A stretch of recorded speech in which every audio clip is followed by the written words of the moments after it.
The Book of Genesis, chapter 34. Dinah and the Shechemites. Now Dinah, the daughter Leah had born to Jacob, went out to visit the women of the land. When Shechem, son of Hamor the Hivite, the ruler of that area, saw her, he took her by force. His heart was drawn to Dinah, daughter of Jacob. He loved the young woman and spoke tenderly to her. And Shechem said to his father, Hamor, "Get me this girl as my wife." When Jacob heard that his daughter Dinah had been defiled, his sons were in the fields with his livestock, so he did nothing about it until they came home. Then Shechem's father Hamor went out to talk with Jacob. Meanwhile, Jacob's sons had come in from the fields as soon as they heard what had happened. They were shocked and furious because Shechem had done an outrageous thing in Israel by sleeping with Jacob's daughter, a thing that should not be done. But Hamor said to them, "My son Shechem has his heart set on your daughter. Please give her to him as his wife. Intermarry with us. Give us your daughters and take our daughters for yourselves. You can settle among us. The land is open to you. Live in it, trade in it, and acquire property in it." Then Shechem said to Dinah's father and brothers, "Let me find favor in your eyes, and I will give you whatever you ask.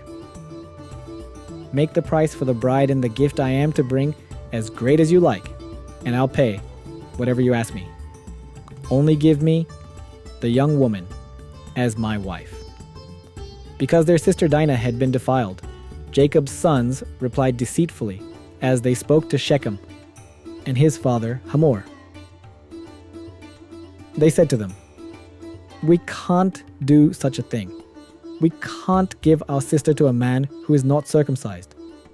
That would be a disgrace to us. We will enter into an agreement with you on one condition only, that you become like us by circumcising all your males. Then we will give you our daughters and take your daughters for ourselves. We'll settle among you and become one people with you. But if you will not agree to be circumcised, we'll take our sister and go." Their proposal seemed good to Hamor and his son Shechem. The young man, who was the most honored of all his father's family, lost no time in doing what they said because he was delighted with Jacob's daughter. So Hamor and his son Shechem went to the gate of their city to speak to the men of their city. "These men are friendly toward us," they said. "Let them live in our land and trade in it. The land has plenty of room for them. We can marry their daughters, and they can marry ours. But the men will agree to live with us as one people only on the condition that our males be circumcised, as they themselves are. Won't their livestock, their property, and all their other animals become ours? So let us agree to their terms, and they will settle among us." All the men who went out of the city gate agreed with Hamor and his son Shechem, and every male in the city was circumcised. 3 days later, while all of them were still in pain, 2 of Jacob's sons, Simeon and Levi, Dinah's brothers, took their swords and attacked the unsuspecting city, killing every male. They put Hamor and his son Shechem to the sword and took Dinah from Shechem's house and left. The sons of Jacob came upon the dead bodies and looted the city, where their sister had been defiled.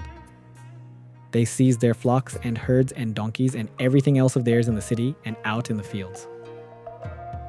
They carried off all their wealth and all their women and children, taking as plunder everything in the houses. Then Jacob said to Simeon and Levi, "You have brought trouble on me by making me obnoxious to the Canaanites and Perizzites, the people living in this land.